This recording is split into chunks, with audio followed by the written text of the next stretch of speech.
Hi everyone, I am शोभित है और हम लोग क्लास 10th की सीरीज स्टार्ट करने जा रहे हैं जिसमें कि पहला चैप्टर है केमिकल रिएक्शंस एंड इक्वेशंस। हम लोग हर चैप्टर को पार्ट्स में डिवाइड करके अपलोड करेंगे वीडियो।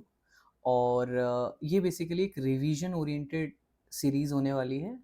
तो फुल एक्सप्लेनेशन ना होकर बट बहुत कंसाइज वे में आपको सब कुछ समझाने की कोशिश की जाएगी। ओके, तो let's start with the chapter. Okay, so सबसे पहले आप देख सकते हैं कि चैप्टर का जो नाम है वो है chemical reactions and equations. Okay, जिसमें कि पहला शब्द है केमिकल रिएक्शंस। ओके, तो चलिए बात करते हैं इस चीज़ की।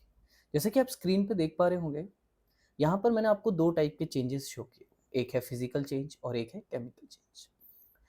आप मतलब हमारे नेचर में कभी ना कभी कहीं ना कहीं कुछ ना कुछ हमेशा बदल रहा है। अब अगर मैं उस बदलाव को यानी कि उस चेंज को कैटेगराइज करना चाहता हूँ कि बेसिकली वो किस टाइप का चेंज है, यानी कि मैं उसे ये देखना चाहता हूँ कि वो फिजिकल चेंज है या फिर केमिकल चेंज है। I hope you get my point what I am trying to tell you. तो बेसिकली हम लोग यही समझने वाले हैं कि फिजिकल चेंज क्या होता है और केमिकल चेंज क्या होता है। जैसे कि फिजिकल चेंज अगर हम कहें तो हम उन चेंजेस को कहते हैं जब कभी किसी की फिजिकल स्टेट में चेंज आए, पर ये बहुत वाहियात सी डेफिनेशन है। सही चीज होगी बोलना कि जब किसी चीज में जो चेंज आ रहा है, यानी कि किसी चीज में कोई बदलाव आए और फिर से उस चीज को वही किया जा सके, तो मैं कहूंगा कि फिजिकल चेंज है। पर अगर किसी चीज को चेंज करने के बाद फिर से पहले जैसा ना किया जा सके, तो मैं उसे क्या कहूंगा? Chemical change. जैसा कि आप देख पा रहे होंगे, दो एग्जांपल्स दिए हुए हैं, एक है मेल्टिंग ऑफ आइस और एक है आपका रस्टिंग ऑफ आयरन या फॉर्मेशन ऑफ कर्ड। अब मेल्टिंग ऑफ आइस में क्या होगा कि जो आइस है वो मेल्ट करेगी। अब ऑब्वियस सी बात है, रेफ्रिजरेटर में फिर से उसे जमा सकते हैं। तो यानी कि फिजिकल स्टेट जो थी, यानी कि जो आइस थी वो मेल्ट होकर वाटर बनी, वाटर से फिर से आइस बनाई जा सकती है, यानी कि जिस स्टेट से चेंज हुई थी फिर से उसी स्टेट में लाई जा सकती है। इसलिए मैं इस टाइप के चेंज को क्या कंसीडर करूंगा? Physical change. पर अगर दूसरी साइड में केमिकल चेंज की बात करूं तो केमिकल चेंज क्या होते हैं? बेसिकली अगर आपने एक बार दूध से कर्ड बना लिया तो आप फिर से कर्ड से दूध नहीं बना सकते। तो अब क्योंकि फिर से वही नहीं किया जा सकता है, इसीलिए मैं कहूंगा कि ये क्या है? Chemical change. I hope this is clear. चलिए अगले टॉपिक की तरफ बढ़ते हैं। अगला टॉपिक कुछ ऐसा है, physical changes versus chemical change. For example, any change that involves chemical changes is called chemical reaction. मतलब अगर कहीं पर भी केमिकल चेंज हो रहा है, इसका मतलब है कि वहां पर एक केमिकल रिएक्शन हो रही है। जैसे कि अभी हमने लास्ट केस में देखा था कि जब मैं किस चीज़ की बात कर रहा था, जब मैं इस वाले एग्जाम्पल की बात कर रहा था, कर्ड वाले की। तो कर्ड वाले एग्जाम्पल में क्या था कि हमने दूध लिया, कुछ और कर्ड मिलाते हैं हम लोग एक रात पहले, ताकि वो फिर से मतलब पूरा दूध जो है वो कर्ड बन जाए। तो अब एक बार दूध से मैंने कर्ड बना दिया, ये एक ऐसा चेंज है, कैसा चेंज है? केमिकल चेंज है, क्योंकि इससे फिर से वैसा नहीं किया जा सकता पहले जैसा। तो मैं ये कहूंगा क्योंकि फॉर्मेशन ऑफ कर्ड एक केमिकल चेंज है, इसलिए इस दौरान जब ये केमिकल चेंज हो रहा होगा, यानी कि दूध से दही बन रहा होगा, तब उस दौरान क्या हो रहा होगा? उस दौरान एक केमिकल रिएक्शन हो रही होगी। I hope this is clear कि केमिकल रिएक्शन हमेशा वहां होगी जहां केमिकल चेंज हो रहा होगा। यानी कि अगर किसी भी टाइप का केमिकल चेंज हुआ है तो डेफिनेटली वहां क्या हुई है? एक केमिकल रिएक्शन हुई है। तो यहाँ पर हम देख सकते हैं कि कुछ प्रॉपर्टीज की बात की है और physical change and chemical change. तो अगर मैं ड्यूरेशन की बात करूं तो इससे हमें कोई लेना देना नहीं है। सबसे पहले बात करते हैं न्यू सब्सटेंस की। जब कहीं भी फिजिकल चेंज होगा, फॉर एग्जाम्पल आइस का मेल्ट होना, तो यहाँ पर कोई नया सब्सटेंस फॉर्म थोड़ी हुआ था। जो आइस थी ऑलरेडी जो एग्जिस्ट करती थी वही बस अपने स्टेट चेंज कर गई थी। तो एक्चुअल में वो वाटर ही था। अब वो चाहे सॉलिड फॉर्म में या लिक्विड फॉर्म में, क्या फर्क पड़ता है? तो सिर्फ फिजिकल चेंज हुआ था वहां पर, यानी कि कोई नया सब्सटेंस फॉर्म नहीं हुआ था, सिर्फ और सिर्फ फिजिकल प्रॉपर्टीज में चेंज आया था।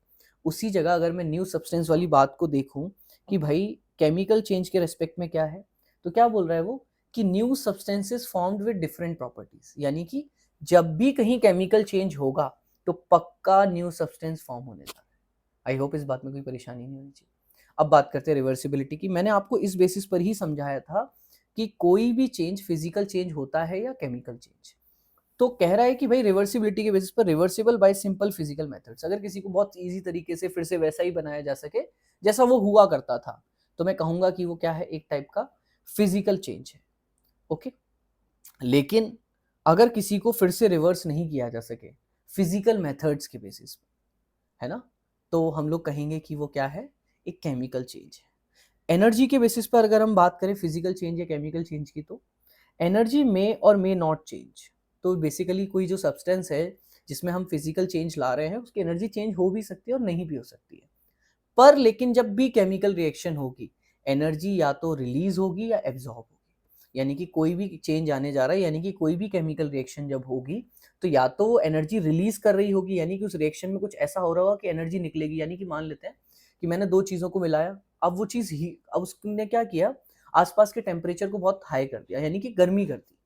तो इसका मतलब क्या है कि उस जो रिएक्शन हमने की है, वो रिएक्शन में से बेसिकली हीट एमिट हो रही थी।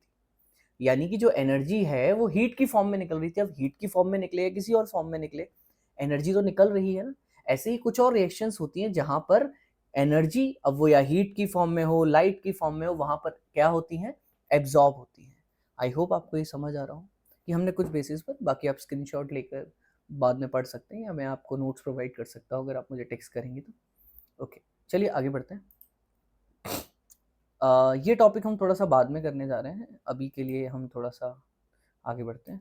बैलेंसिंग हम लोग बाद में करने जा रहे हैं।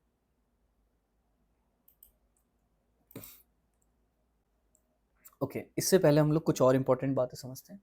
जब भी हम कोई केमिकल रिएक्शन लिखते हैं, ठीक है, फॉर एग्जाम्पल अगर मैं यहाँ पर एक केमिकल रिएक्शन लिख रहा हूँ कुछ इस टाइप से, लेट्स से ये केमिकल रिएक्शन है, तो अब मुझे ये नहीं पता कि ये जो आयरन है उसका स्टेट क्या है, लाइक फिजिकल स्टेट क्या है, ये सॉलिड है, लिक्विड है, या गैस है, या एक्वस फॉर्म में है। बाय द वे एक्वस क्या होता है, एक्वस फॉर्म का मतलब होता है कि जब किसी चीज को हम लोग वाटर के साथ मिक्स करते हैं, ओके, तो जब वाटर के साथ मिक्स करके जो फॉर्म बनता है उसे हम लोग बेसिकली क्या कहते हैं, एक्वस फॉर्म कहते हैं।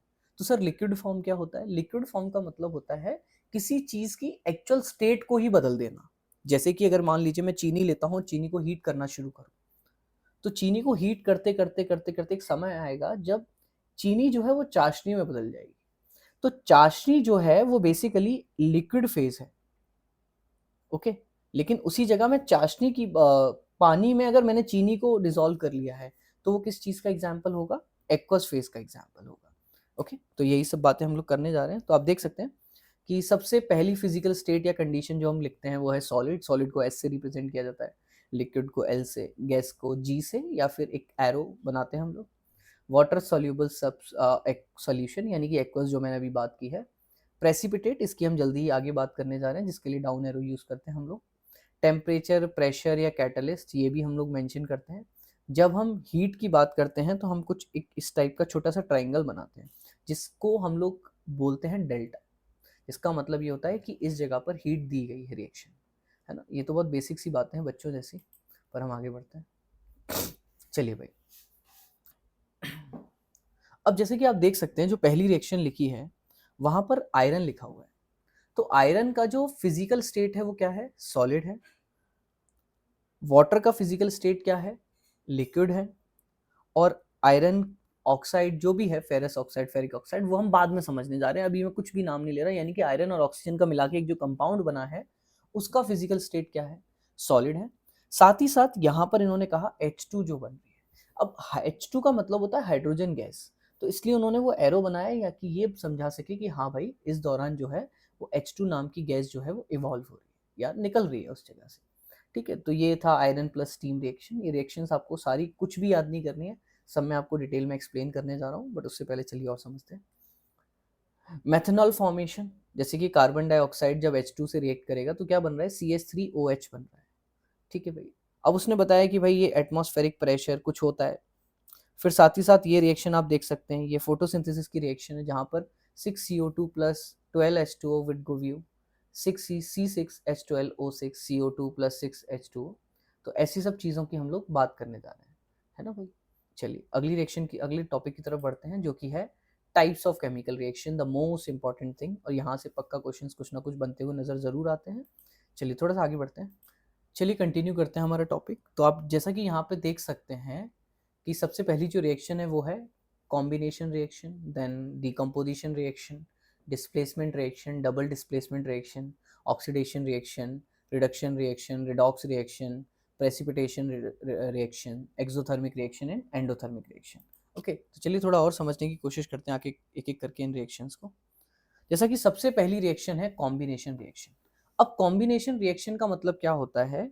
कॉम्बिनेशन रिएक्शन कहती है कि ए प्लस बी टाइप की चीज मिलकर कोई सी टाइप की चीज मिली, यानी कि दो या दो से ज्यादा चीजें मिलेंगी और कुछ नया बनाएंगी। तो जब भी मैं किसी भी केमिकल रिएक्शन में ऐसा ऑब्जर्व करूंगा कि वहां पर दो या दो से ज्यादा चीजें मिलकर आपस में कोई एक सिंगल चीज बना रही हैं, तो मैं उनको क्या कहने जा रहा हूँ, उस टाइप की रिएक्शन को क्या कहने जा रहा हूँ? एक कॉम्बिनेशन रिएक्शन कहने जा रहा हूँ, क्योंकि चीजें कंबाइन होती हुई नजर आ रही है, hence the word combination reaction. Okay, तो जैसा कि आप देख भी सकते हैं यहाँ पर लिखा हुआ है कि a reaction in which two or more reactants combine to form a single product basically। तो रिएक्टेंट का मतलब होता है जो चीजें आपस में मिल रही हैं, जैसे कि ए और बी जो है वो रिएक्टेंट कहलाएगा, और जो सी है वो मेरा क्या कहलाने जा रहा है? प्रोडक्ट कहलाने जा रहा है। I hope. तो चलिए एक एक करके इन रिएक्शंस के एग्जांपल देखते हैं। जो पहला एग्जांपल है वो है बर्निंग ऑफ कोल, यानी कि अगर कार्बन और ऑक्सीजन आपस में रिएक्ट करें तो उससे बनती है CO2 gas. Is it okay? अब बर्निंग ऑफ कोल क्यों कहा गया है, बल्कि हम तो इसमें देख रहे हैं कि कार्बन और ऑक्सीजन। एक्चुअली जब कोल होता है, कोल बेसिकली कोल क्या है? कोल एक कार्बन ही तो है, कार्बन कंपाउंड ही तो है, कार्बन है वो बेसिकली। तो जब कार्बन को बर्न किया जाता है या हीट किया जाता है in the presence of oxygen, तो बेसिकली वो कार्बन जो है हीट हो रहा है, जो कि जल रहा है, जिसे चलाया जा रहा है, तो वो ऑक्सीजन के साथ रिएक्ट करता है। तो हीट के साथ साथ, यानी कि जलने के साथ साथ, वो हमें एक प्रोडक्ट बना के देता है, एक टाइप की गैस बना के देता है, जो कि है CO2। तो जैसा कि आप देख रहे होंगे यहाँ पर कि जो कार्बन है और ऑक्सीजन है, दोनों मिलकर आपस में क्या बना रहे हैं? CO2। और मैंने बताया था कि जहां भी दो या दो से ज्यादा चीजें आपस में मिलकर कुछ एक चीज बनाए, तो हम उसे क्या कहते हैं? Combination reaction. Next example combination reaction का, H2 plus O2 would give you 2H2O। यानी कि अगर हाइड्रोजन और ऑक्सीजन को मिलाया जाए तो उससे क्या बनने जा रहा है? H2O बनने जा रहा है। I hope this is clear. फिर से वही कि दो चीजें मिलकर कोई एक चीज बना रही है, यानी कि कौन सी reaction? Combination reaction. Formation of slag line, हम लोग बात करने जा रहे हैं इस चीज की भी। तो ये बेसिकली जो है वो एक कंपाउंड है, कैल्शियम ऑक्साइड कहते हैं जिसको, जिसका कॉमन नेम जो है वो है क्विक लाइन। साथ ही साथ जो वाटर है, अब जब वो दोनों आपस में रिएक्ट करते हैं, क्या क्या? जब ये दोनों आपस में रिएक्ट करेंगे, कौन कौन? एक तो मेरे पास रिएक्ट करने जा रहा है कैल्शियम ऑक्साइड, और एक रिएक्ट करने जा रहा है H2O। अब ये दोनों आपस में मिला के क्या बना रहे हैं? Calcium hydro oxide. तो आपको समझ आया कि जो हम तीनों ही एग्जाम्पल देख रहे हैं, उन तीनों ही एग्जाम्पल में क्या देखने को मिल रहा है? कि वहां पर दो चीजें मिलकर कोई एक चीज बना रही हैं। तो इसलिए मैं कहूंगा कि ये तीनों ही रिएक्शंस जो हैं वो किस चीज के एग्जाम्पल हैं? कॉम्बिनेशन रिएक्शन की, क्योंकि यहाँ पर चीजें कंबाइन होती हुई नजर आ रही है। I hope this is clear. चलिए नेक्स्ट स्लाइड की तरफ बढ़ते हैं। अगली रिएक्शन है डीकम्पोजिशन रिएक्शन। तो यहाँ से हम लोग जो है वो नेक्स्ट क्लास में स्टार्ट करने जा रहे हैं, क्योंकि ये जो पूरा टॉपिक है हम लोग केमिकल रिएक्शन इक्वेशंस, इसको पार्ट्स में ब्रेक डाउन करके अपलोड करें। तो अभी हमने बहुत कम पढ़ा है। ओके, तो चलिए बाकी नेक्स्ट क्लास में स्टार्ट करते हैं। Thank you so much for today. Thank you.